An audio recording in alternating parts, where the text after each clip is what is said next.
पीछे आखिरी टायर दो, उस टायर के दरमियान में एक जूता लटक रहा होता है। अजीब सी बात। तो भाई ये क्या है? बच्चे का छोटा सी सैंडल, छोटा सा जो है वो जूता, गौर कीजिएगा, बहुत सारे रक्षों में नजर आएगा।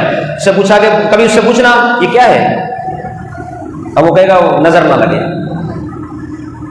नजर ना लगे, हादसे से बच जाओ, इसलिए मैंने ये जूता लटकाया हुआ है। अल्लाह के बंदे, इस रक्षे को जरूरत है हादसे के बचने की, या तुझे जरूरत है एक काम का, तू जूते का हार ही पहन ले ताकि तुझ पर कोई हादसा ही ना हो। तो नाराज हो जाते लोग, ये क्या कह दिया आपने?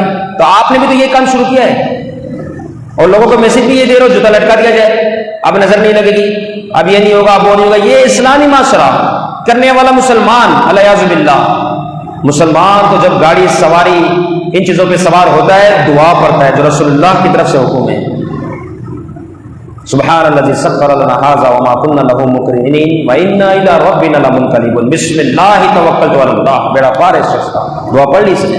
ये जूते लटका रहा है बेवकूफ शख्स, ये क्या जा रहा है? ये अपने आप को किस जानब लेके जा रहा है? तो अपने ऊपर जूता बांधने में शर्म महसूस होती है, आर होती है, सवारी पे जूता बांध रहा है, जबकि फायदा इसको भी वही दे रही है बगैर इसके कि जूता बांधूंगा तो नुकसान नहीं होगा, तो खुद बांध ले अपने ऊपर, जेब में तो कम से कम रखा ही कर। तो अपने आप को तो इससे बचाता है। इसका मतलब इसको सिखा दिया गया है। किसने सिखाया है? नफ्स अम्मारा ने।